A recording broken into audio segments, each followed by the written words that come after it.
మొదటి వచనం, అంత్యదినములలో అపాయకరమైన కాలములు వచ్చునని తెలుసుకొనుము. ఎలాగనగా మనుషులు స్వార్థము ప్రియులు, ధనాపేక్షులు, బింకములాడువారు, అహంకారులు, దూషకులు, తల్లిదండ్రులకు అవిధేయులు, కృతజ్ఞత లేనివారు, అనురాగరహితులు, అతిద్వేషులు, అపవాదకులు, అజితేంద్రియులు, క్రూరులు, సజ్జన ద్వేషులు, ద్రోహులు, మూర్ఖులు, గర్వాంధులు, దేవుని కంటే సుఖానుభవమును ఎక్కువగా ప్రేమించువారు. ప్రార్థన చేసుకుందాం. ప్రేమ కలిగిన తండ్రి, సర్వశక్తివంతుడైన దేవ, చదువుకున్న వాక్య భాగమును దీవించండి, విరిచి వడ్డించండి, నాతో మాతో మాట్లాడండి. అంత్యదినాలు ఖచ్చితంగా నాయన, అంత్యదినాలన్నా దినములు చెడ్డవి అన్నా ఒకటే తండ్రి. చెడ్డ దినాలలో, అంత్యదినాలలో మేమున్నాం. ఈ గుంపులో మేముండకుండా సహాయం అందించండి. వాక్యములో నుంచి నాతో మాతో మాట్లాడి యోగ్యమైన రీతిలో ప్రభు వల్ల చేవేసే భాగ్యం మాకందరికీ అనుగ్రహించమని యేసయ్య దివ్యనామమున అడిగి వేడుకొనుచున్నాము తండ్రి. దేవుని సంగమా, అంత్యదినాలలో మనకి దేవుని కన్నా ఎక్కువగా సుఖాన్ని ప్రేమించే వాళ్ళు ఎక్కువైపోతారు. అందుకే మందిరాలలో విశ్వాసులు కనిపించరు. అంత్యదినాల్లో దేవుని కన్నా దేవుని మాటలే మాట్లాడతారు, కానీ సుఖం ఎక్కువైపోద్ది. కారణం ఏంటంటే, అంత్యదినాల్లో నిజంగా దేవుని ప్రేమిస్తే ఖచ్చితంగా దేవునితో సహవాసాన్ని ప్రేమిస్తారు. దేవుని ప్రేమించడం అంటే అర్థం ఇంట్లో వాక్యాలు పెట్టుకోవడం కాదు, బైబిల్ చదవటం కాదు. వద్దనట్లేదు, అయ్యగారు గ్రంథాలు చదవాలి, బైబిల్ గ్రంథం చదవాలి. సహవాసాన్ని కూడా నువ్వు ప్రేమించాలి దేవుని. ఈ సహవాసం కన్నా సుఖాన్ని ప్రేమిస్తారు. అయ్యో అంత దూరమా, ఉపవాసం ఉండాలంటే కష్టం, ఆదివారం వస్తే చాలు చాలాసేపు దేవుని మందిరంలో ఉండాలని సుఖానికి అలవాటు పడేవాళ్ళు ఎక్కువ మంది ఉంటారు. వాళ్ళని దేవుడు ఏంటంటే, వాక్యం ఏం చెప్పిందంటే, మూర్ఖులు మూర్ఖులు మూర్ఖులు. అంత్యదినాలలో మూర్ఖులు ఎక్కువైపోతారు. అక్కడే చెప్పాడు, ఏమన్నాడు? సజ్జన ద్వేషులు, ఈ ద్రోహులు, మూర్ఖులు గర్వాంధులు అన్నారు. మూర్ఖత్వం వల్ల నెమ్మదిగా గర్వము. మూర్ఖత్వం అనేది అంత్యదినాల్లో, మూర్ఖత్వం అంటే సరి అయిన తర్కము లేకపోవడము. మూర్ఖత్వం అంటే లాజిక్ లేకపోవడం. అందుకే పేతురు ప్రసంగంలో ఫస్ట్ చెప్పిందంటే, ఈ మూర్ఖతరం నుంచి వేరై రక్షణ పొందండి అని చెప్పాడు పేతురు. ఎందుకు అని ఆలోచిస్తే దేవుని బిడలారా, సామెతల గ్రంథము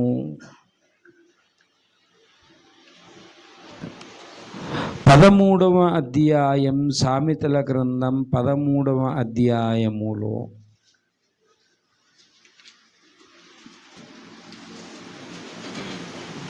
13:20, జ్ఞానుల సహవాసం చెయ్యివాడు జ్ఞానము గలవాడగును. మళ్ళా ఇక్కడ చెప్పాడు, మూర్ఖుల సహవాసం చేయువాడు చెడిపోవును చెడిపోవును చెడిపోవును. జ్ఞానుల సహవాసం. సుఖాన్ని ప్రేమించిన వాడు, కష్టాన్ని ప్రేమించని వాడు దేవునితో సహవాసం కొద్దిగా కష్టమైంది. సహవాసం కష్టమైందండి. ఈ ఇశ్రాయేలు జనాంగము 106 కీర్తన 35లో జ్ఞానులతో సహవాసం వదిలేసి, మోసే జ్ఞానవంతుడు వదిలేసి అన్యజనులతో సహవాసం చేసిరి. అన్యజనులతో సొలొమోన్ రాశాడండి తన గ్రంథం. సొలొమోను స్త్రీలతో, అన్య స్త్రీలతో సహవాసం చేశాడు సొలొమోన్. ఈ సామెతలు రాసిన ఆయన. ఎవరెవరితో మనం సహవాసం చేయకూడదో చెప్పాడు. సామెతల గ్రంథము 22:24లో చూస్తే, సామెతల గ్రంథం 22:24లో కోపచిత్తునితో రాసుకోండి లైన్గా, అన్యజనులతో మనం సహవాసం చేయకూడదు. నెంబర్ 1. నేను రోజు ప్రార్థన చేస్తాను. చేసినా ఏంటంటే సువార్త కొరకు సువార్త చేయాలి, అంతవరకే. ఎక్కువ డీప్ అయిపోకూడదు. రెండోది, విపరీతమైన కోపంతో ఉంటారు. కోపచిత్తునితో సహవాసం చెయ్యొద్దు. 24 చూడండి దయచేసి. 1, చెడ్డవారిని చూసి నువ్వు మత్సరపడిపోదు అంటే చెడ్డవారి సహవాసం చేయవద్దు. 2, సామెతల గ్రంథం 28:7. సామెతల గ్రంథం క్రీస్తునంగి ఏమని ఉపదేశాన్ని ఇది చాలా ఇంపార్టెంట్. ఉపదేశాన్ని అంగీకరించువాడు బుద్ధిగలవాడు. దుష్టులతో ఎవరితోటి? తుంటరులు అంటే చాలా అల్లరి మూకతో సహవాసం చేయకూడదు మనం. సొలొమోనుతో చెప్పాడు 31:3లో. సొలొమోను సంబంధించిన సహోదరులు ఒక ఆయన్ని రాశారు. నీ బలము స్త్రీలకు ఇయ్యకము, రాజులను నశింపజేసే స్త్రీలు ఉన్నారు, సహవాసం చెయ్యొద్దని చెప్పాడు. రాజులు నశింపజేసే స్త్రీలు ఉన్నారు. అంతేకాదు దేవుని బిడ్డలారా, ఉపదేశం అనేది చాలా ప్రాముఖ్యము. ఉపదేశం అనేది చాలా ప్రాముఖ్యం. ఇదే సామెతల గ్రంథం 15:31. 15:31 చాలా. ఎవరు జ్ఞానం గలవాడు? జీవార్థమైన ఉపదేశము. అంటే జ్ఞానులతో సహవాసం చేయాలి అంటే, జ్ఞానులతో సహవాసం చేయవాడు జ్ఞాని అవుతాడు. జ్ఞానులు సహవాసం దొరకాలంటే ముందు జీవార్థమైన ఉపదేశం అంగీకరించాలి. దేవునికి స్తోత్రం కలుగునుగాక. బైబిల్లో ఏముంది? జీవార్థమైన ఉపదేశం ఉన్నది. దేవునికి స్తోత్రం కలుగునుగాక. జీవార్థమైన ఉపదేశం. ఇప్పుడు జ్ఞానులతో ఉపదేశం అన్నారు. వీళ్ళు జ్ఞానులు ఎలాగయ్యారు అంటే, టోటల్గా జ్ఞానులు ఎలాగయ్యారు? ఎవరైనా జ్ఞాని ఎలాగయ్యాడు అంటే, ఉపదేశం ఒకటి ఉంది, జీవార్థమైన ఉపదేశం. రాసుకోండి, జీవార్థమైన, మనం జీవించడానికి ఉపదేశం, జీవార్థమైన ఉపదేశం చెప్పాడు. జ్ఞానులైనా జ్ఞానులతో సహవాసమైనా ముందు ఎవరితో సహవాసం అంట? 1 కొరింథీ పత్రిక 1వ అధ్యాయం 9వ వచనము. 1 కొరింథీ పత్రిక 1వ అధ్యాయం 9వ వచనము చూడు.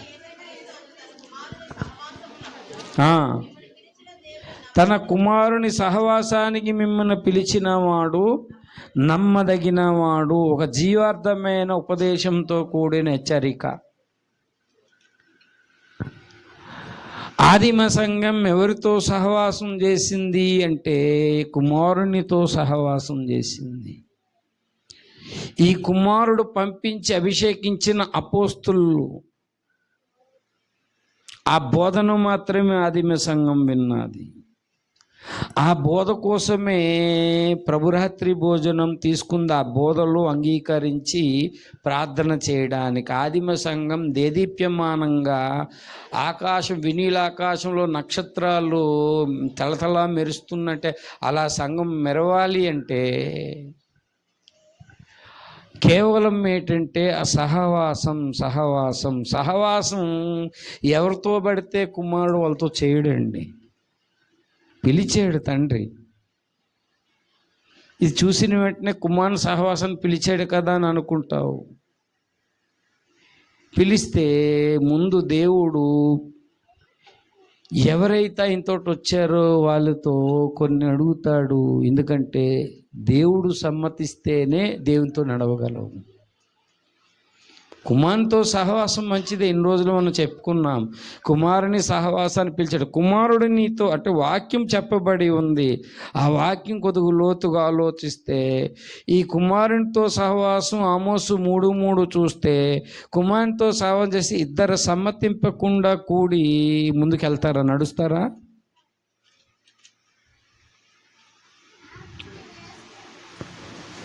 బైబిల్లో ఈ కుమారుడు చెప్పిన ప్రతి సందర్భములో జీవార్థమైన ఉపదేశం చెప్పిన ప్రతి సందర్భంలో కూడా ఒక క్లెయిమ్ చేశాడు.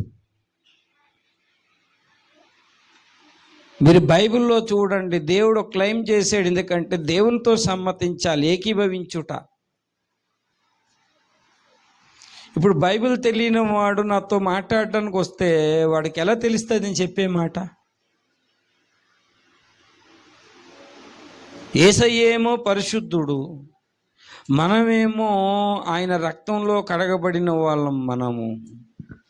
ఆయన రక్తంలో కడగబడిన మనము ఆయనతో సహవాసం కావాలి అంటే ఇది జీవార్థమైన ఉపదేశం చెప్పారు. ఎందుకంటే అంత్యదినాలలో కోపచిత్తునితో కొంతమంది సహవాసం చేస్తారు, కొంతమంది తుంటరులతో సహవాసం ఉంటుంది. సొలొమోను అన్నీ చెప్పాడు.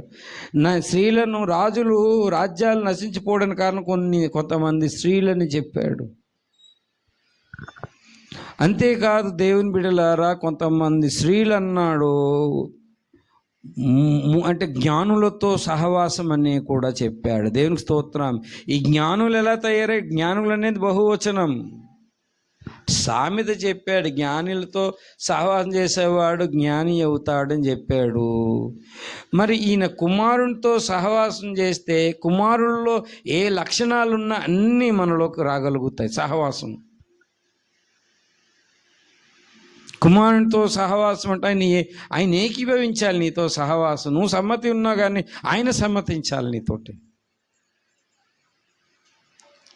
అలా సమ్మతించాలంటే మొదటి పాయింట్ దగ్గరే మనం ఎగిరిపోతున్నాము. సమ్మతించాలంటే మొదటి పాయింట్ తోటి ఎగిరిపోతున్నాం మనం. ఎవరి కుమారుడు అని, కుమారుడు ఎలా అయ్యాడంటే దేవుడు కన్న కుమారుడు ఈయన భూమి మీదకి పంపించాడు. ఆ కుమారునితో సహవాసం చెయ్యాలి. ఈ కుమారుడికి చాలా బిరుదాలు ఉన్నాయి. ఆ కుమారునికి బిరుదాలు ఏమిటి అంటే ఆమెకి కడపటి ఆదాము. ఎక్కడుందండి ఈ మాట అంటే 1 కొరింథీ పత్రిక 15వ అధ్యాయం 45వ వచనం. కుమారుడు = కడపటి ఆదాము. ఇందు విషయమై రాయబడి ఉన్నది, ఆయనను రాయబడి ఉన్నది. మొదటి ఆదాముకి గుర్తంట. చూడండి, రాబోవాడనే మాట చెప్పాడు. రోమా పత్రిక 5వ అధ్యాయము. ఈ 2 ఇంపార్టెంట్. 1 కొరింథీ 15:45, 5 పక్కనే మనం రాసుకోగలిగితే మంచిది. చూడండి ఏమని ఉన్నది. 14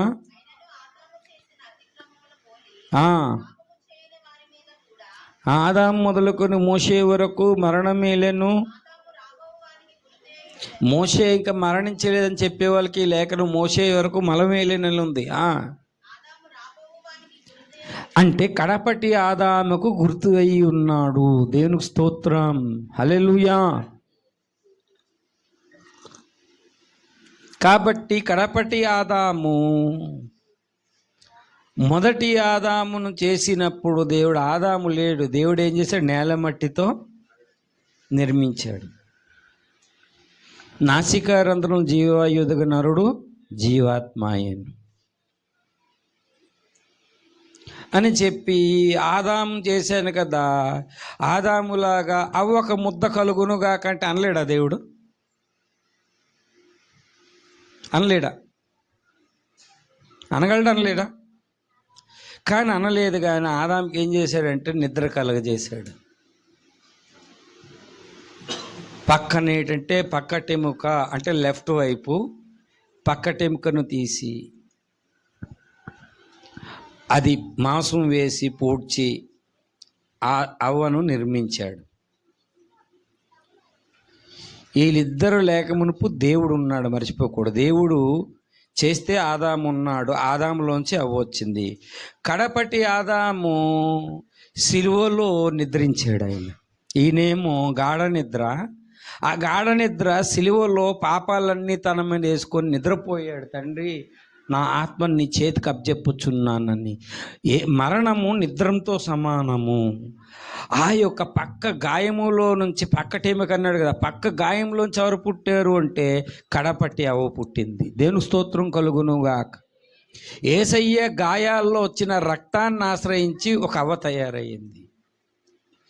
ఇప్పుడు ఈ అవ్వకి ఇప్పుడు మొదటి ఆదాము అవ్వ ఉన్నప్పుడు అవ్వకి తండ్రి ఎవరు? తండ్రి ఎవరు? ఆదాము. ఎవరు లేరు, అతనే ఉన్నాడు. భర్త ఎవరు? ఆయనే. గురువు ఎవరు? సకల బంధువర్గము, ఆడపడుచు కానీ అత్త కానీ మేనత్త కానీ అన్నీ లెక్క పెట్టుకుంటే దేవుడే అవుతాడు. ఇప్పుడు అవ్వ ఎవరి మాట వినాలి? ఎవరి మాట వినది? సైతం. అంటే అవ్వ ఈ ఆదాము గురోపదేశములోనే ఉండాలి. అవ్వ దేవునికి స్తోత్రం. ఆదాము కడపటి ఆదాము కడపటి సంఘానికి గురువు. ఆ గురువుని ఏమన్నారంటే అక్కడ తీసుకొచ్చిన అంత లోతైన సత్యం ఉంది, తీసుకొచ్చి ఆ గురువుతో ఏం చేయాలంటే అని కుమారుడు ఈజ్ ఈక్వల్ టు ఎవరు? ఆదాము. దేర్ ఫోర్ కుమారుడన్న ఆదాము అని అంటే గురువు. ఆ గురోపదేశం ఏంటంటే ఆయన చెప్పినట్టు ఆయనతోటి ఏకీభవించాలని. దేవునికి స్తోత్రం కలుగునుగాక. ఇది కొద్దిగా లోతుగా ఆలోచిస్తేనే కానీ అర్థం కాదు.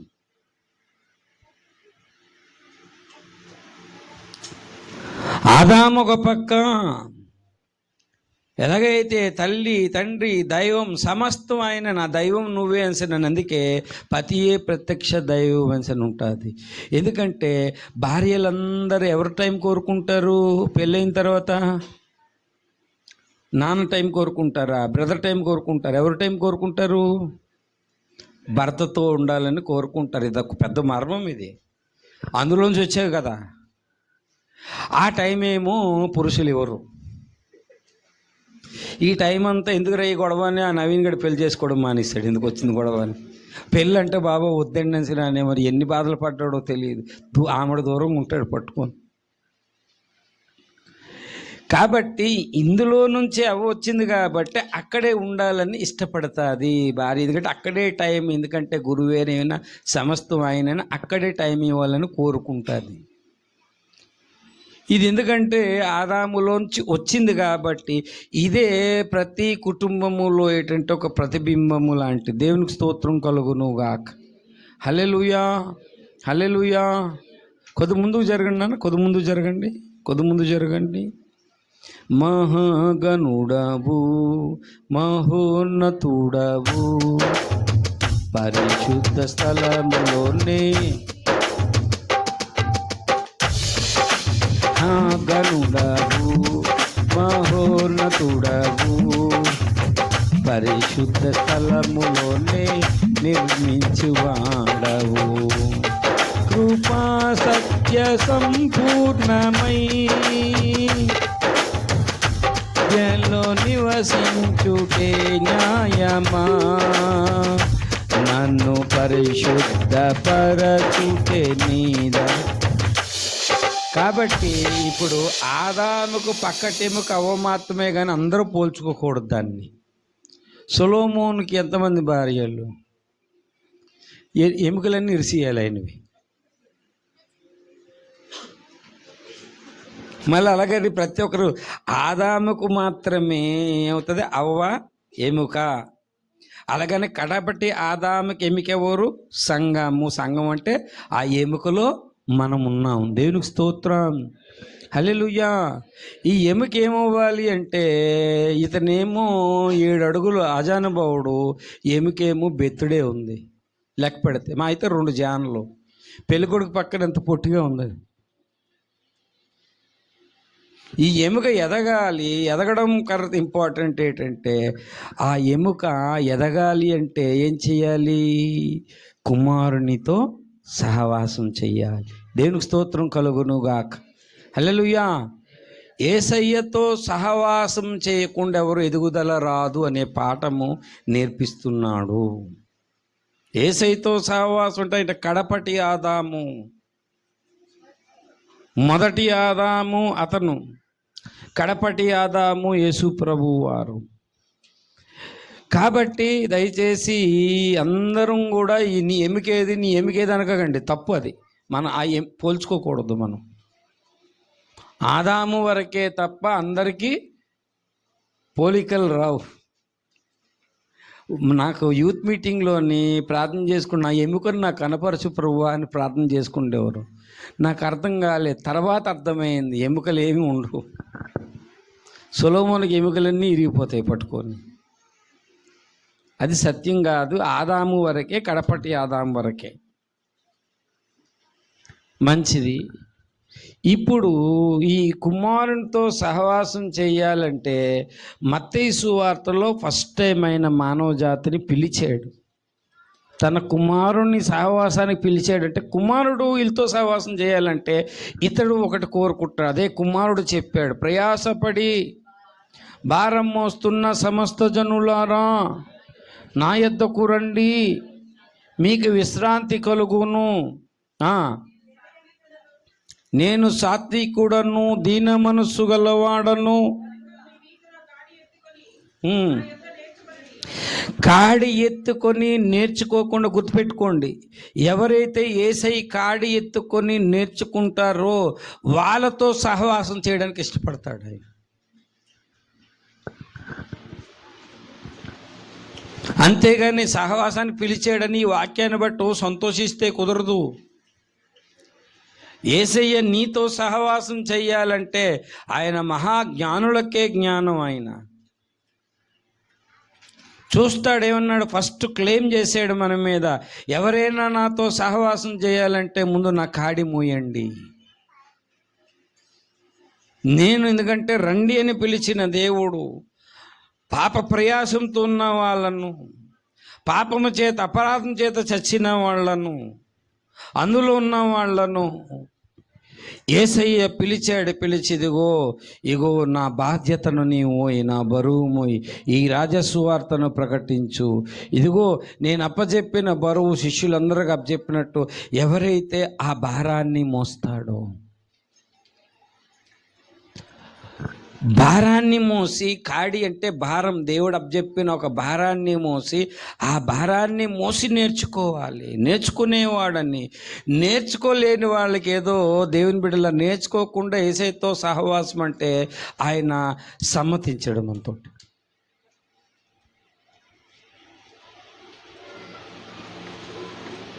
ప్రతి పత్రికలో మాట చెప్పాడు మనకి. చూడండి, ప్రతి పత్రికలో ఒక మాట చెప్పాడు. రోమా పత్రికలో అన్నాడు, రోమా పత్రిక ఇది మనం మొదటి కొందరికి వచ్చాను చూడండి. రోమా పత్రిక 1వ అధ్యాయం, అన్యజనుల్లో నుంచి రక్షణ పొందిన వాళ్ళు మీరన్నాడు. 1, 2, 7 వచనాలు కలిపి ఉన్నాయి. ఇక్కడ నుంచి చదవండి. ఈయన నామం నిమిత్తం సమస్త జనులు కిందకి.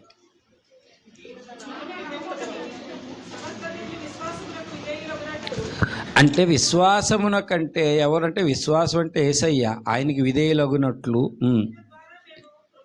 అపోస్తలులను పొందితిని. ఓ రోమా సంఘమా, మీరును వారై ఉన్నారు, యేసుక్రీస్తు వారిగా ఉండుటకు. ఈ కుమారునికి సంబంధించిన వారు బిలాంగ్స్ టు సన్,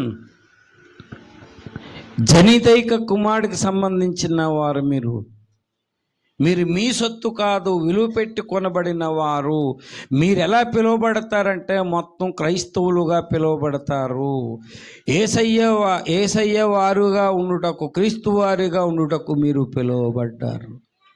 యేసయ్యకి సంబంధించిన వారు ఏం చేస్తారు అంటే కాడిని మోస్తారు. ఏ భారాన్ని మోయకుండా చర్చకొచ్చి వెళ్ళిపోయినోడితో యేసయ్య ఎందుకు సహవాసం చేయాలండి? స్థానిక సంఘంలో ప్రభురాత్రి భోజనం తీసుకుంటున్నావు. స్థానిక సంఘంలో ప్రార్థన నీ కుటుంబానికి కావాలి. స్థానిక సంఘంలో నీ పిల్లలు శీలకోడిక ప్రార్థన కావాలి. స్థానిక సంఘం అన్ని స్థానిక సంఘంలో నువ్వు ఏ భారం అయిపోతే ఎందుకు యేసయ్య నిన్ను చేర్చుకొని నీతో ఎందుకు సహవాసం చేయాలి? నీకు నచ్చినట్టు నాకు నచ్చినట్టు నడుస్తానంటే ఎందుకు సహవాసం చేయాలి యేసయ్య? ప్రతి పత్రికలో యేసయ్య వారు అనగా అర్థం ఏంటంటే యేసు రక్తమిచ్చి ప్రాణమిచ్చి కొనుక్కున్నాం కాబట్టి ఆయన వారు కాడిని మోయాలి. రెండో విషయం మామూలు కాదు. నువ్వు ఏ స్థితిలో నువ్వు పిలువబడ్డావో 1 కొరింథీ పత్రిక 7వ అధ్యాయము చూడండి. 1 కొరింథీ పత్రిక 7వ అధ్యాయం. ఏ స్థితిలో ఉన్నా సరే అంటాడు అక్కడ. ఏ స్థితిని కూడా చెప్పాడు, మళ్ళీ మామూలుగా కాదు. 1 కొరింథీ పత్రిక 7వ అధ్యాయం ప్రతివాడు 24 ప్రతివాడును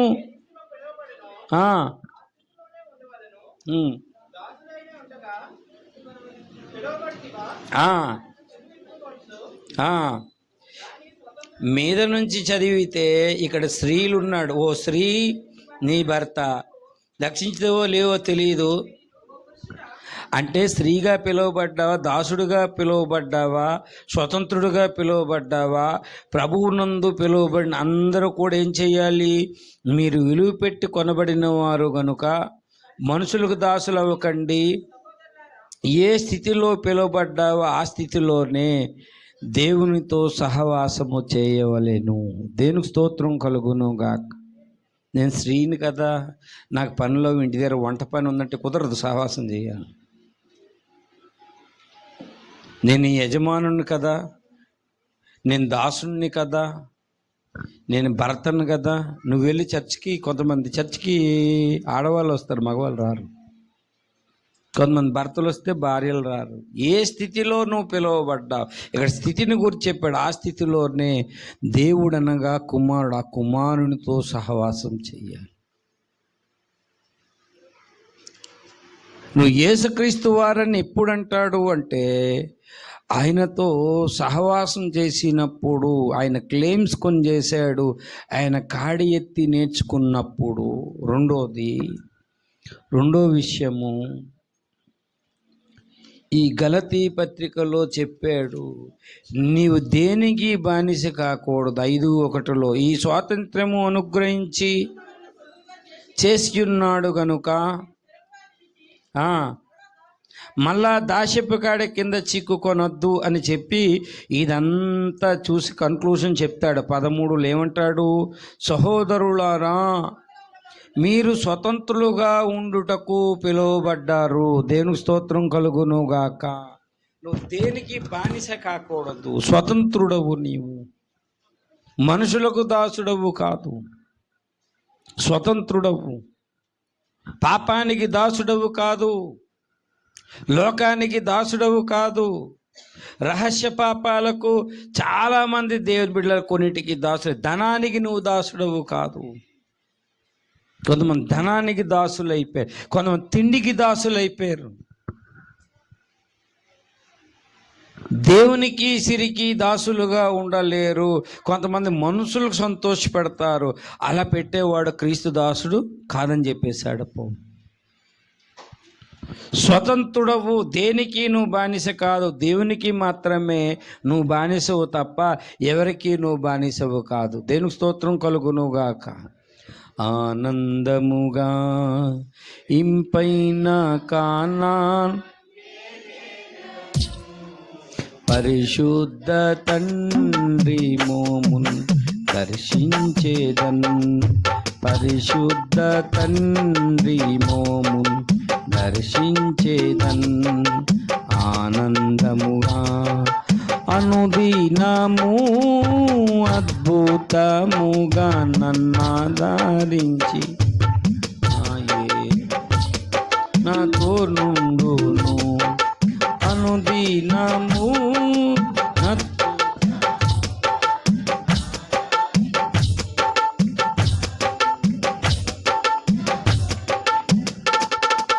ఆనందముగా ఇంపైన కానానేగేదను పరిశుద్ధ తండ్రి మోమున్ దర్శించేదన్ పరిశుద్ధ తండ్రి మోమున్ దూరాద నుండి నన్ను లేవనెత్తి ఆంతించేదన్ పూర్ణ దేవానెత్తి హృదయము కలిగించెను నా మనసును కరిగించిన కల్వారిని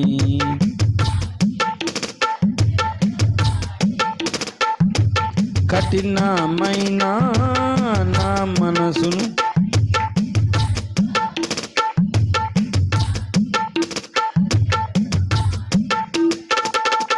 నిన్ను వెంబాడించి నీ సేవ చేసి నీ పాదముల చేర వాంఛించేదన్ ఇమ్ము దేవా దీనునికి మారా నీ కృపన్ కరుణించుము నేను నీ బానిసను. ఎవరు బానిసవను? దేవునికి మాత్రమే దాసులము కానీ పాపానికి కానీ సాతానుకు కానీ శరీరానికి కానీ తిండికి కానీ డబ్బుకి కానీ లోక మనం దాసులము. నువ్వు అలాగే దేనికైనా నువ్వు దాసురాలివి దాసుడు అయితే దేవునితో సహవాసం మర్చిపోను.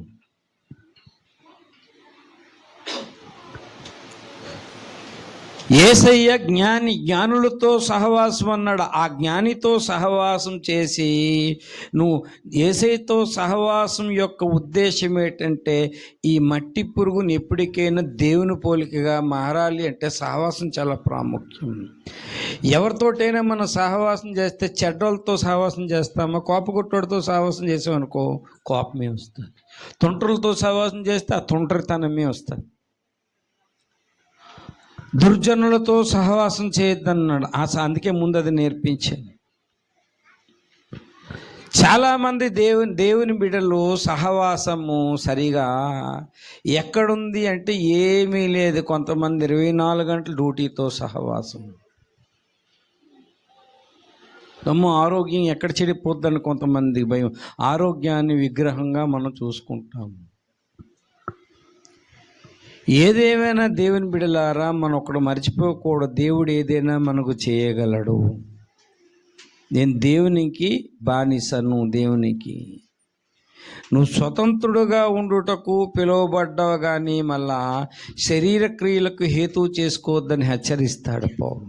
గలతీయులారా మళ్ళా దాశపు కిందకి కాడి కిందకి వెళ్తున్నావు నువ్వు. కొంతమంది బంధువులు అంటే పిచ్చి. బంధువులు యేసయ్యను వదిలేస్తారు. కొంతమంది అలాగున్నారు ఈ రోజులు. ఎందుకు దేవుడు చట్టం తీసుకురాని త్వరలో చట్టం వస్తుంది. చర్చికి వెళ్తే వాడి మెడక మీద తలక లేపేస్తున్నాడు. ఎంతమంది చర్చికి వస్తారు? ఇప్పటికే రావటం లేదు. ఎంతమంది నిలబడతారో చూడాలి. మనము యేసుకు నేను బానిసని అన్న వాళ్ళ మటుకు చర్చిలో కనిపిస్తారు. మిగిలిన వాళ్ళు ప్రాణభయంతో భయ ఉంటారు. ఆ ప్రాణభయంతో ఉన్న వాళ్ళు 2 జరుగుతుంది. మిడతలకు దొరికిపోతారు. మనమేమో ఆ శ్రమల్లోనేమో చనిపోయి దేవుని దగ్గరికి వెళ్తాము.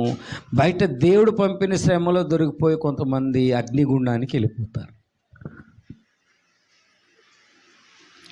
దేవుడు పిలిచాడు. కుమారుడు ఎవరితో సహవాసం చేస్తారంటే ఎఫెసీ పత్రిక 4:1. ఇది జీవార్థమైన ఉపదేశం అని మనం పెట్టుకున్నాం టైటిల్. కాబట్టి సమాధానమును బంధము చేత అంటే ప్రతి ఒక్కరూ సమాధానం, ప్రతి ఒక్కరు ఎదురువాడు సమాధానంగా ఉండాలి. ఆత్మ ఏం చేస్తుంది? ఆత్మ కలిగించు ఐక్యత కాపాడుకోవాలి. కాపాడుకునే బాధ్యత మనది, ఇచ్చే బాధ్యత దేవునిది. దేవునికి స్తోత్రం. దేవుడు ఇస్తూనే ఉంటాడు, మనం కాపాడుకోం. సంఘములో కులం ఐక్యత ఉండకూడదు, సంఘములో ఏరియా ఐక్యత ఉండకూడదు, సంఘంలో ఫలాని మతానికి సంబంధించిన ఐక్యత ఉండకూడదు. ఏముండాలి? ఆత్మ కలిగించు ఐక్యత ఉండాలి. దేవునికి స్తోత్రం. ఆత్మానుసారమైన ఐక్యత ఉండాలి. సంఘములో ఒకటే సిద్ధాంతం నమ్మి, అంటే ఒకటే విశ్వాసం కలిగిన ఐక్యత ఉండాలి. దేవునికి స్తోత్రం కలుగునుగాక. ఒక తల్లి గర్భంలో పుట్టకపోవచ్చు మనం. ఇప్పుడు యేసయ్య పరిశుద్ధాత్మ వల్ల పుట్టాడు. యోహాను ఎవరి వల్ల పుట్టాడు అంటే జకర్యా ఎలిజబెత్ వల్ల, శుక్ల శోణితాల వల్ల పుట్టాడు. ఆయనకి తేడా ఏంటంటే ఈయన పుట్టుకతోనే పరిశుద్ధాత్మ వల్ల పుట్టాడు. ఆయన పుట్టింది మొదలుకొని పరిశుద్ధాత్మ పూర్ణుడు. చిన్న డిఫరెన్స్ చూపించాను నేను ముస్లిమ్స్ మాట్లాడినప్పుడు.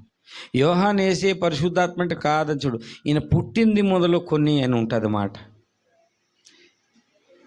అసలు పరిశుద్ధాత్మ వల్ల ఒక అండం దేవుడు ఫలదీకరణ చెందించి, దేవుడు ప్రత్యేకించి ఆ యొక్క పరిశుద్ధాత్మ పర్యవేక్షణలో ఆమె మరియమ్మ గర్భం ధరించి, స్త్రీ పురుషులు ప్రమేయం లేదు మరియమ్మ పుట్టినప్పుడు.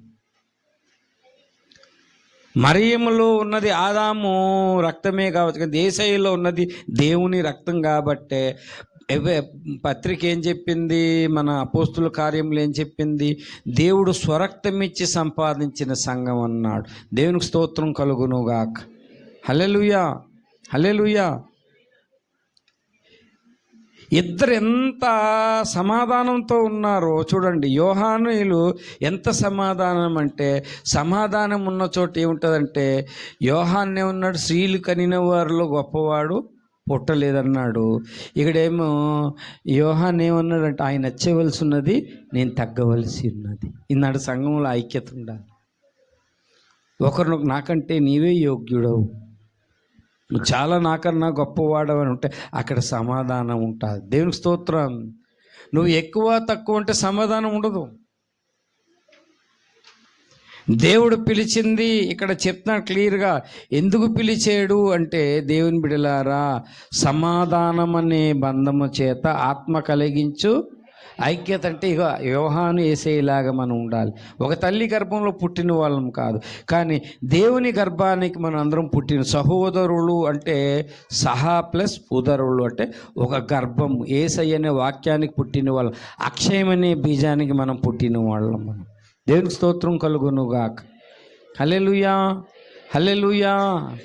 కాబట్టి దేవుని బిడ్డలారా, మనందరము సమాధానం అనే బంధము, రెండోది ఆత్మ కలిగించే ఐక్యత, ఇంకా శ్రద్ధ కలిగిన వారై ప్రేమతో ఒకరినొకరు సహించుచు. ఇందుకే పిలిచాడు, మీకు పిలువబడిన పిలుపు తగినట్లుగా దీర్ఘశాంతంతో కూడిన. ఏంటి పిలుపు అంటే సమాధానం అనే బంధము చేత. అందుకే పిలుపు ఒక్కటే అంటాడు, అందరికీ పిలుపు అక్కడ ఒక్కటే అని చెప్తాడు. దేవునికి స్తోత్రం కలుగును గాక. ఏ సంఘమైనా సరే ఒక్క యెహోవా సాక్షులు యేసయ్య నంబరు.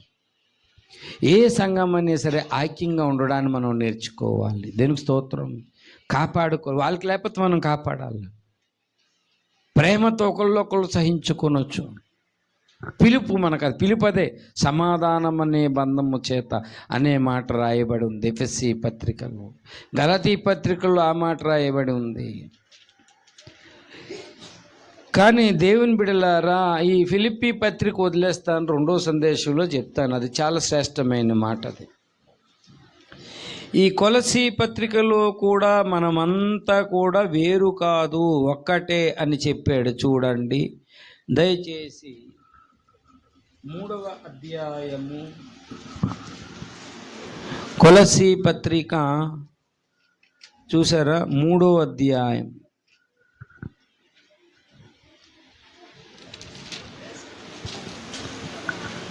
10 15వ వచనం చూడండి.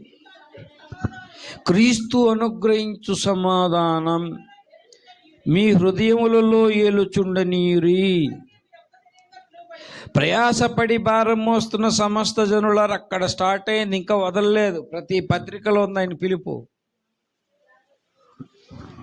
ప్రయాసపడి భారం మోస్తున్న సమస్త జనులారు నా కాడి ఎత్తుకొని నేర్చుకోండి. తర్వాత అలా ఎత్తుకున్నవాడు క్రీస్తుకు సంబంధించిన వాడు, క్రీస్తు కాడిని మోస్తున్నాడు. అంతేగాని దేనికి బానిస కాదు, వాడు స్వతంత్రుడు. ఒక స్టేట్మెంట్, లేఖనం స్టేట్మెంట్ చేస్తుంది. తర్వాత సమాధానం అనే బంధము చేత ప్రేమతో ఒకరినొకరు సహించుకొని అది మన పిలుపుకు తగినట్లుగా మనము నడుచుకోవాలి. అంతేకాదు మనందరము ఒక్క శరీరము. దేనికి స్తోత్రం, హల్లెలూయా. శిరస్సేమో యేసయ్యా, మనందరమేమవుతాం ఆయన అవయవాలము. దేనికి స్తోత్రం కలుగునుగాక, హల్లెలూయా. శిరస్సు ఎవరు? యేసయ్యా, మనందరం ఆయన అవయవాలము. అవయవాలు, శిరస్సు, దేవుని బిడలారా అందరూ కలిపి ఏమవుతారంటే కొలసీ పత్రిక ఒక్క శరీరముగా. కాబట్టి ఏవైనా చిన్న చిన్న తేడాలు అయితే ఒకరినొకరు ఏం చేయండి, సహించుకోండి, ప్రేమించండి, క్షమించుకోండి. దేవునికి స్తోత్రం కలుగునుగాక, హల్లెలూయా. సంఘములో ఇలాంటి క్రమం ఉంటే లోకాన్ని సంఘం ఆకర్షిస్తుందండి. ఇలాంటి క్రమం లేకుండా నువ్వు నామకార్థంగా బ్రతికితే దేవుని నామం దూషించబడుతుంది బయట. ముస్లింకి చిన్న తేడా అయితే ముస్లిమ్స్ అంతా కలిపోతారు, కానీ విచిత్రుడు క్రైస్తవులు రారు. దేనికి? ముస్లింకి ఒక గ్రంథం ఉంది, వాళ్ళకి మత గ్రంథము, వాళ్ళకి దర్గా ఉంది, వాళ్ళందరూ ముస్లిం అనుకుంటారు. ఇక్కడ సంఘం, క్రైస్తవ సంఘం అలా కాదాలి. ఏమనుకున్నాడు, వాడు పెంతుకొస్తాడు, వీడు లూథరను, వీడు బ్యాప్టిస్టు, వీడని చెప్పుకుంటారు, కానీ క్రైస్తవుడని చెప్పుకోరు. అంటే క్రీస్తు పిలుపులోంచి తొలగిపోయారు వాళ్ళు. తెస్సలోనిక రాసిన పత్రిక అయితే డైరెక్ట్గా చెప్పేశారు. 4వ అధ్యాయం 7వ వచనంలో, మొదటి తెస్సలోనిక 4:7 చెప్పాడు. ఏమన్నాడమ్మా? పరిశుద్ధులకే పిలిచెను కానీ. అంటే ఇదంతా ఒకటేనండి. మీరు పరిశుద్ధులగుటకే మీరు పిలువబడ్డారు, కానీ అపవిత్రులగుటకు మీరు పిలువబడలేదు. పరిశుద్ధులగుటకే దేవుడు మిమ్మల్ని పిలిచెను కానీ అపవిత్రులగుటకు దేవుడు పిలవలేదు. ఒక్కొక్క పిలుపు యొక్క ఉద్దేశం ఒక్కొక్క పత్రికల్లో రాశాడు. ఈనాడు మనం పరిశుద్ధులము కావాలి అంటే ఆ డెఫినిషన్ 4:3లో చెప్పాడు. ఏం చెప్పాడు? పరిశుద్ధులనగా మీరు పరిశుద్ధులగుటయనగా దేవుని చిత్తము మీలో ప్రతివాడును అన్యజనుల వలె కామాభిలాష యందు కాక. పరిశుద్ధత అంటే నిర్వచనం చెప్తున్నాడు. ఏం చెప్తున్నాడు? తమ ఘటమును, గట్టిగా చదవమ్మది, తమ ఘటములను ఇట్లు కాపాడుకుంటాయో ఎరిగి ఉండుటయే దేవుని చిత్తం. అందుకు పిలిచాడు దేవుడు. ఘటం అంటే ఈ శరీరం. ఈ శరీరాన్ని ఎప్పటికప్పుడు కాపాడుకోవడమే దేవుని చిత్తము. దేవునికి స్తోత్రం కలుగును. పత్రికలో ఉన్నది నేను చదివాను. నేను ఎందుకు ఈ మాట రాశాడంటే, చాలా అభివృద్ధి చెందిన దేశాలలో వాళ్ళకు సిద్ధాంతం ఉంది, మన ఆత్మలో పవిత్రంగా ఉండాలి కానీ శరీరంలో ఎలాగున్నా పర్వాలేదు. ఒక సిద్ధాంతం ఉంది.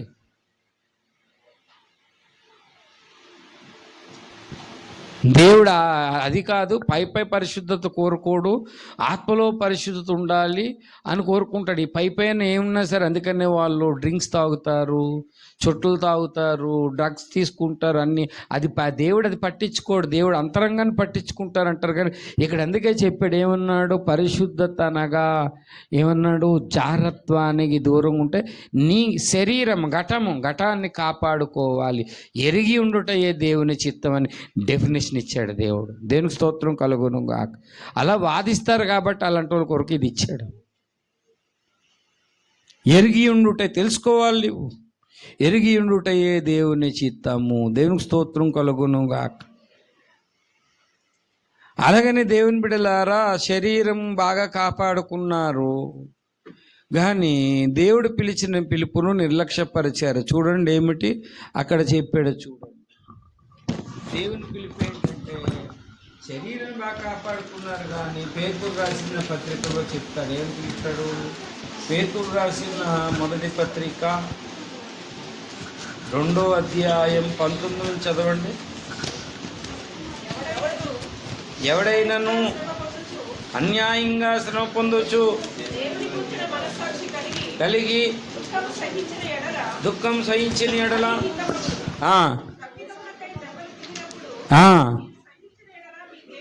మీకేమి గణము? హితమగును. ఇందుకు మీరు పిలువబడితిరి అన్నాడు. శరీరం పరిశుద్ధం ఉంచుకున్నారు కానీ నాకు శ్రమలు వద్దు, నాకు కష్టాలు వద్దు, నాకు ఏ ఇబ్బందులు వద్దంటే అక్కడ మళ్ళీ ఫెయిల్ అయిపోయినట్లు లెక్క. కొంతమంది బాగా చదువుకుంటారు, ఆధ్యాత్మిక జీవితంలో ఫెయిల్ అయిపోతారు.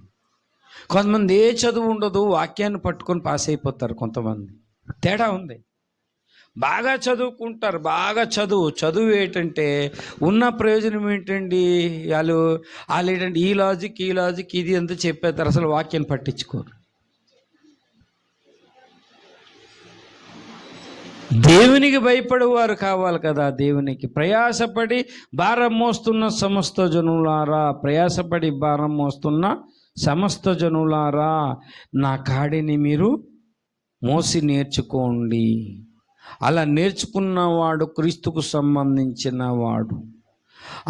అలా నేర్చుకున్నవాడు దేవుని బిడలారా ఏ స్థితిలో నుండైనా పిలువబడాలి అంటే నువ్వు స్త్రీ అయినా పురుషుడివైనా దేవుని కాడి మోయాలి. నువ్వు దాసుడివైనా యజమాని కాడి మోయాలి. నువ్వు సేవకుడైనా ప్రవక్త అయినా అపోస్తులైనా ఎవరైనా దేవుని కాడి మోయాలి. వాళ్ళు ఎక్కువ కాడి మోస్తారు. కాడి మోయడమే కదా, కాడి మోస్తూ నేర్చుకో. కాడి మోయకపోతే దేవుడు నేర్పించండి నీకు పాఠాలు. ఎందుకంటే ఆదాములో నుంచి అవ్వమ్మ వచ్చింది కాబట్టి అతను గురువు, అతనే ఆ గురువు చెప్పినట్టు వినాలి. ఇంకా వేరే గురువు లేడు. ఇంకా అదంతా తప్పు ఉన్నాడంటే భగవత్ అదంతా నేర్చుకుంటూ నీవు దేనికి బానిస కాక స్వతంత్రుడై ఉండాలి. సమాధానం అనే బంధము చేత నువ్వు నిత్యం ఏం చేయాలి? ఆత్మ కలిగించి ఐక్యతను కాపాడుకొనుటలో ప్రేమతో ఒకరినొకరు సహించుకోవాలి. అంతేకాదు ఒక్క శరీరముగా మనం ఏంటంటే శరీరము ఒక్కటే. దేవునికి స్తోత్రం. అవయవాలు వాటి పరిమాణం చొప్పున పని చేయాలి. కన్ను చేయవలసిన పని కన్ను చేయాలి, చేయవలసిన పని చేయాలి. మనంతా అవయవాలం, ఎవరు చేయవలసిన పనులు వాళ్ళు చేయాలి. సంఘం ఎంత చక్కటి డిజైన్ చేశాడండి దేవుడు. ఒకరినొకరు క్షమించుకోవాలి, ఒకరినొకరు సహించుకోవాలి. క్రీస్తు క్షమించులాగున క్రీస్తు ప్రేమను హృదయంలో పెట్టుకోవాలి, పరిపూర్ణతను బంధంగా ధరించుకోవాలి. ఎందుకంటే మీరు ఒక్క శరీరం అన్నాడు. అంతేకాదు ఇది ఒకటి ఉంటే చాలు. నీ ఘటాన్ని జారత్వంలో పడకుండా ఎరిగి ఉండుటయే దేవుని చిత్తం. ఒకసారి తాగుడు మానేసాడు ఒక ఆయన. మళ్ళీ ఎలాగుందని దాంట్లోకి వెళ్తావా? మళ్ళా తాగుడు మానేశాడండి. నేను మానేశాను కదా, మళ్ళీ రుచి మారిందేమని మళ్ళీ తాగుతాడా? పాపం మానేసావు, మళ్ళా పాపంకి వెళ్ళగలుగుతావు నువ్వు? అప్పుడేమో ఒక దయ్యము, మళ్ళీ వెళ్ళేవాడు 7 దయ్యాలు దూరుతాయి పట్టుకొని. జాగ్రత్త. లేదండి ఊరికేండి సైలెంట్గా శాంపిల్ నుంచే స్టార్ట్ అవుతుంది. ఎక్కడికి వెళ్తుంది? ఫుల్ బాటిల్కి వెళ్ళిపోతుంది. లేదు శాంపిల్కి వెళ్ళి చూస్తానంటే కుదరదు. 7 దెయ్యాలు దూరుతాయి పట్టుకొని. పరిశుద్ధులొకటకే దేవుడిని పిలిచెను కానీ అపవిత్రులొకటకు నిన్ను పిలవలేదు. దేవునికి స్తోత్రం కలుగుందా. అందుకే అన్నాడు, మనకు చేత కాదు, ఆదాము సంతతి చేత కాదు కాబట్టి నా రక్తాన్ని ఆశ్రయించిన నీవు పుట్టావు. నీవు కాబట్టి నేను చెప్పిన ఉపదేశాన్ని నువ్వు విను, రోజు కాడిమోయి. నెంబర్ 1. నెంబర్ 2, కాడి మోస్తేనే నువ్వు నాకు సంబంధించిన దానవు వాడవు. అంతే, దేనికి నీవు బానిస కాదు, స్వతంత్రుడవు. అంతేకాదు, ఇగో నువ్వు జాగ్రత్త, దేవుని సంఘములో ఒక అవయవానివి. శిరస్సు దేవుడు, ప్రతి అవయవం అందరూ కలిసి ఉండాలి, ఒక్క శరీరముగా ఉండాలి. చేతికి ఎంత ప్రాముఖ్యత ఉందో కాలుకి ఎంత ప్రాముఖ్యత ఉందో కనుకంత ప్రాముఖ్యత ఉంది. ప్రతి అవయవానికి ప్రాముఖ్యత ఉన్నది. దేవునికి స్తోత్రం కలుగునుగాక. హల్లెలూయా. కాబట్టి దేవుని బిడ్డలారా గమనించండి, చర్మము చిన్న మొద్దుబారిన వేడి నూనె పడిందని తెలియపోయినా సరే అది ప్రమాదమే. మన చర్మం శరీర చర్మము లాంటి వారు కొంతమంది సంఘంలో చిన్న తేడా స్పర్శ అయినా హెచ్చరిస్తారు సంఘాన్ని, జాగ్రత్త మొద్దుబారుతుందని చెప్పి హెచ్చరిస్తాడు దేవుడు. కుష్ఠరోగం వచ్చేవాడికి తెలియదు అది. ప్రతిదీ ప్రాముఖ్యమైంది. సంఘం పరిశుద్ధులుగా ఉండాలి. అంతేకాదు, అన్యాయంగా శ్రమపడ్డానికే మనం ఏం చెయ్యము, పిలువబడ్డాము. ఇది ఎలాగొస్తుంది అంటే అందుకు దేవుడు పిలిచాడండి. ఇప్పుడు ఎవరైతే యేసయ్యతో ఏకీభవిస్తాడో వాళ్ళతో సహవాసం చేస్తాడండి. ఇది సత్యం. నేను కాడి మోయిన ప్రభువా, నేను స్వతంత్రంగా ఉండలేను ప్రభువా, ఎవరిని నేను క్షమించలేను ప్రభువా, నేను పరిశుద్ధంగా ఉండను ప్రభువా, ఒక శరీరంగా నేను నా ప్రత్యేకంగా ఉంటాను ప్రభువా, బాధలు పడిన ప్రభు అంటే యేసయ్య వారితో సహవాసానికి ఏమడు సమ్మతించకపోతే ఎప్పటికీ యేసు పోలిక రాదు నీకు. ఇది హెచ్చరిక. ఎప్పటికీ యేసు పోలిక రాదు. తెలిసినా కూడా, ఇన్ని సత్యాలు తెలిసినా కూడా కారణం ఏంటి అంటే సామెతల్లో చెప్పాడు చూడండి, ఏమన్నాడు, అంత్య దినాలలో చాలామంది ఏమవుతారండి, మూర్ఖులు. అక్కడ దగ్గర నుంచి ఇక్కడికి వచ్చాం మనం. అంత్య దినాలలో ఏమవుతారండి, దేవుని కంటే సుఖాన్ని ఏంటంటే మూర్ఖులండి. అంటే తర్కం తెలుసు, సత్యం తెలిసినా కూడా అనుసరించని వాళ్ళు దేవుని దృష్టిలో. మూఢుడు అంటే అర్థమే తెలుసా, ఏమీ తెలియనివాడు మూఢుడు. మూర్ఖుడు అంటే అన్నీ తెలిసినవాడు. తెలిసే దేవుని బిడలారా, తెలిసే దేవునితో సహవాసానికి ఇష్టపడటం లేదు. దేవుడు చేయడు సహవాసం. ఎక్కడెక్కడ పిలిచాడో దేవుడు పిలుపు, భూదిగంత నివాసులారా అని పిలిచాడు. నా వైపు చూడండి అన్నాడు. ఎందుకు చూడాలంటే లోక పాపములన్నీ తన మీద మోసుకొని సిలువలో చూపించారు. దేవునికి స్తోత్రం కలుగునుగాక. లేదు నా పాపాలు క్షమించబడ్డాయంటే విశ్వాసాన్ని కర్త కొనసాగించి యేసు వైపు నువ్వు చూడాలి. ఎందుకంటే యేసు వైపు చూసినప్పుడు ఆయన ఏం చేశాడు, అవమానాన్ని ఏం చేశాడు, నిర్లక్ష్య పెట్టాడు, తిరస్కారాలను ఓర్చుకున్నాడు. దేవునికి స్తోత్రం కలుగునుగాక. హల్లెలూయా. అందుకు నువ్వు పిలువబడ్డావు. నువ్వు ఎక్కడ సువార్త అండి, సువార్త చెత్త సువార్త చేస్తున్నారు. ఎక్కడ సువార్త, దేవుని నమ్ముకో నీకు రోగాలు పో, దేవుని నమ్ముకో రాత్రి బెటర్ అయిపో, ఇది సువార్త, అసలేని సువార్త. దేవుడు నీతో సహవాసము చేయాలి అంటే ఆయన చెప్పినట్టు ఏకీభవించాలి. ఇద్దరు మనుషులకే తేడా అయితే ఏమవుతుంది, ఫ్రెండ్షిప్ పోతుంది. ఇద్దరు అన్నదమ్ములు కలిసి ఉండరు, ఇద్దరు తోటికోడలు కలిసి ఉండరు, ఇద్దరు సిస్టర్స్ కలిసి ఉండరు. ఎందుకంటే ఏదో తేడా వస్తుందని. మరి దేవుడు ఎలా నీతో కలిసి ఉంటాడు అనుకున్నాను ఏకీభవించకపోతే? ఈ చిన్న సూత్రాన్ని ఎందుకు మిస్ అయ్యావు నువ్వు? కేవలం మూఢత్వం. అంత్య దినాలలో మూర్ఖత్వం, చాలామంది మూర్ఖులు ఎక్కువైపోయారండి. అంత్య దినాల్లో ఎక్కువైపోతారు వీళ్ళు, ధనాపేక్ష పరులు ఎక్కువైపోతారు. అందులో ఒక ప్రత్యేకమైన వర్గం, తర్కం లేని వర్గం, మూర్ఖులు. జ్ఞానులతో సహవాసం చేసిన వాడు జ్ఞాని కరెక్ట్గా అయితే, కుమారునితో సహవాసం చేసిన వాడు ఖచ్చితంగా ఒక రోజుకి ఏమవుతాడు, కుమారుని స్వారూప్యంలోనికి వెళ్తాడు. దేవునికి స్తోత్రం కలుగునుగాక. అందుకే పాట రాశారు ఏమని, దైవ రూపముగా మారి దేవునితో నుండును, దేవునితో నుండును, మట్టి గూడ గుడారమిల్లప్పుడు బలహీనమై నశించినది. మట్టి గుడారమిల్లప్పుడు బలహీనమై నశించినది. చేతులతో చేయబడని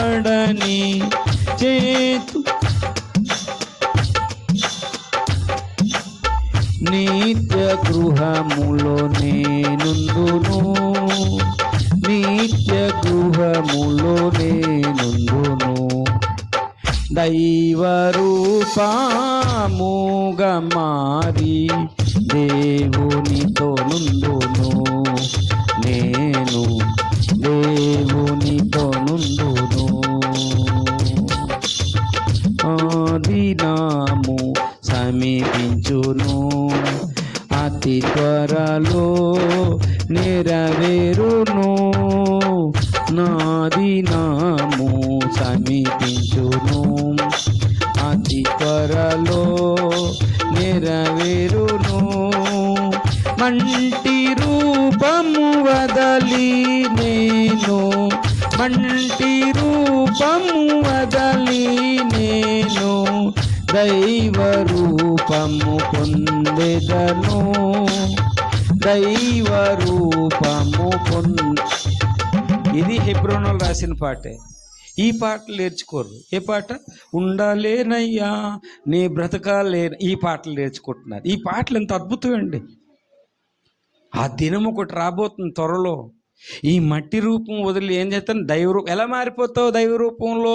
ఇగో కుమారునితో సహవాసము చేసి చేసి చేసి చేసి ఆయన జీవము నీలోనికి వచ్చి, దేవుని బిడ్డలారా, ఆ జీవము రెండో రకంలో ప్రత్యక్షమైనప్పుడు ఆ కుమారుని పోలి ఉంటావు. దేవునికి స్తోత్రం కలుగును. అద్భుతం జరుగుతుంది. ఎందుకు తెలుసా? ఆయన జీవం సహవాసం చేసి ఆయన జీవం ఎవరికి ఇస్తాడు తెలుసా? అవిధేయులకి ఇవ్వడండి, అవిశ్వాసులకి ఇవ్వడు. కుమారుని యందు విశ్వాసం ఉంచువాడే జీవాన్ని పొందుకుంటాడు. ఎవరికి ఆ జీవాన్ని ఇస్తాడంటే, ఆయనేమో దేవుడు, మనమేమో మట్టి పురుగులము. దగ్గరికి వెళ్ళాము, నా కాడి మూసావా? నేర్చుకున్నావా? నువ్వు స్త్రీవా, నువ్వు పురుషుడువా, నువ్వు యజమానుడువా, దాసుడువా, ఎవరైనా సరే, నేను రక్తం ఇచ్చి కొనుక్కున్నాను నేను. ఎందుకు బానిసగా బ్రతికావు? ఎందుకు బానిసగా ఉన్నాడు? జీవం ఎందుకు? చూస్తాడు దేవుడు, చూస్తాడు. ఆత్మ కలిగించి ఐక్యతను కాపాడుకుంటున్నావా? ఇప్పుడు ఈ చెయ్య ఇది మొత్తం ఈ మధ్యన ఈ భుజానికి కీలు ఉంటుంది, దీనికి కీలు ఉంటుంది. ఈ కీలు లేకపోతే ఈ చేతిని చేయలేను, నేను తిప్పలేను. అంటే దేవుడు ఒక్కొక్కసారి దైవజనుడు అవయవాలకు ఏం చేస్తాడు? కీళ్ళ పనిచేస్తాడు. దైవజనుడు దేవుడు రెండింటినీ కలుపుకొని ఉండాలని ఉంటేనే దీనికి బలం. కీలు పోయిందనుకోండి, చెయ్యి ఏమవుదు, మీదకి లెగదు. కాలేనా అంతే. సంఘములో ప్రతి అవయవం ఎంత ఐక్యంగా ఉంటే అంత బలంగా ఉంటారు.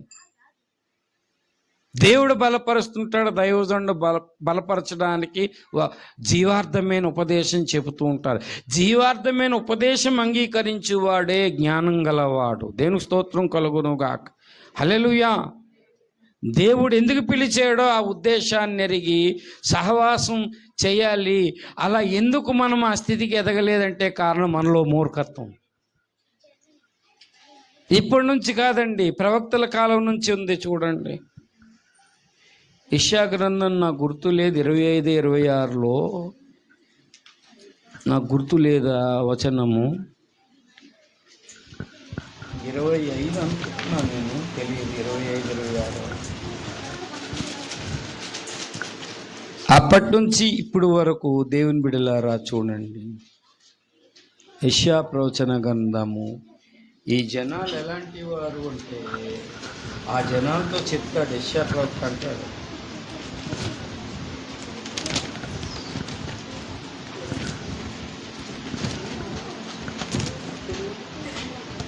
చూడండి యెషయా ప్రవచన గ్రంథం 29:16. అయ్యో మీరంత మూర్ఖులు, కుమ్మరికి భేదము లేదని ఏం చదవునా?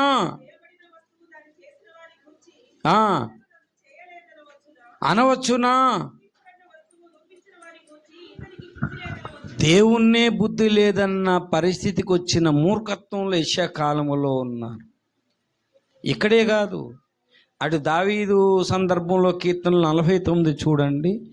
కీర్తనల గ్రంథము 49 ఏదైనా వాక్య సారాంశం అయితేనే మీ దగ్గర నేను తీసుకొస్తాను. 49లో చెప్తాడు, ఏమంటాడు? 49వ కీర్తనలో అక్కడ కూడా ఏమంటాడు చూడండి దయచేసి. 49:10 జ్ఞానులు చనిపోదురన్న సంగతి మూర్ఖులు ప్రశుప్రాయులు ఏకంగా మూర్ఖులు ఏం చేస్తారంటే పట్టించుకోరు. అదే జ్ఞానులు చనిపోయినంటే జ్ఞానులు దేవునితో సహవాసం చేసి వాళ్ళు చనిపోతారన్న సంగతిలు మర్చిపోతారంట. దేవునికి స్తోత్రం కలుగునుగాక. సామెతల గ్రంథం 1:7 చూడండి. ఈ మూర్ఖుల కోసం లేఖనం ఏం చెప్పింది? సామెతల గ్రంథం 1, యెహోవా యందు భయభక్తులు కలిగి తెలివికి మూలము. మూర్ఖులు జ్ఞానమును ఉపదేశం, ఇప్పుడు చెప్పిన ఉపదేశాన్ని తిరస్కరిస్తారు. మూర్ఖుడు తర్కం లేని వాడు. సామెతలు 16:28 ఆఖరి మాట. సామెతలు 16:28 చూడండి. మూర్ఖుడు ఎప్పుడు కూడా జీవార్థమైన మారు మనసును పట్టించుకోడు, కలహమును పుట్టించును. అమ్మా, కొంటెగాడు మిత్రభేదము చెయ్యును. మూర్ఖులు ఇర్మియా కాలములో కూడా చూడండి. 18వ అధ్యాయం ఇర్మియాతో వీళ్ళు ఏం చెప్తున్నారు చూడండి.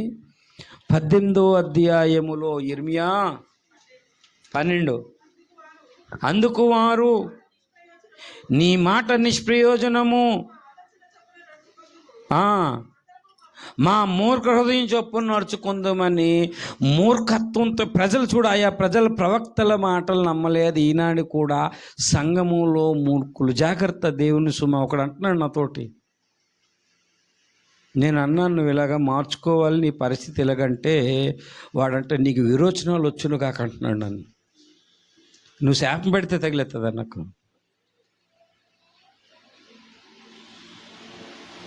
నువ్వు జాగ్రత్తగా ఉండరా బాబు, ఇలా చెప్తా. ఆ చేయి చూపించావు, ఆ చేయి నేసి నరికెత్తాడు అంటున్నాడు.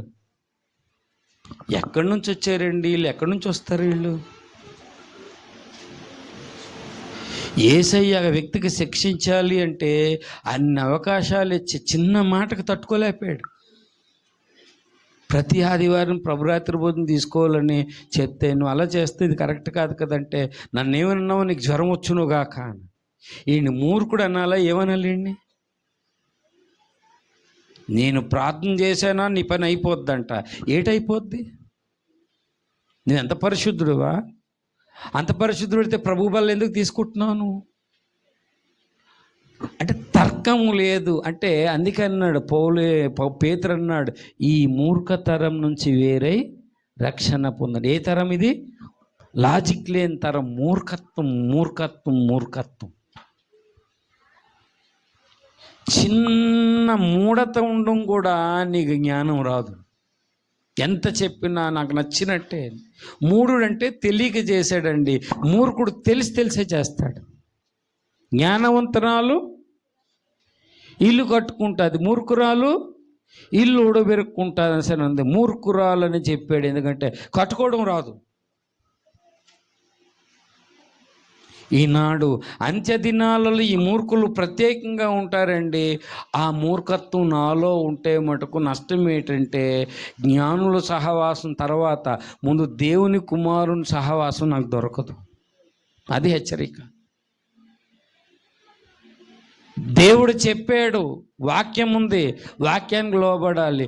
అవి వెళ్ళి నీ కాదు వేరే వాళ్ళు చెప్తారంటే సర్పం మాట విన్నది. ఏమైంది? ఆదాం నుండి పుట్టింది, ఆదాం మాట వినాలి. ఆదామే గురువు అవుతాడు. ఎవరు మాట విన్నది? సర్పం మాట విన్నది. ఏమైంది? మొత్తానికి లోకానికి మనిషి అవిధేయత వలన ఏమొచ్చింది? పాపానికి వచ్చి జీతము మరణమైంది. మళ్ళీ రక్షకుడు రావాల్సి వచ్చింది.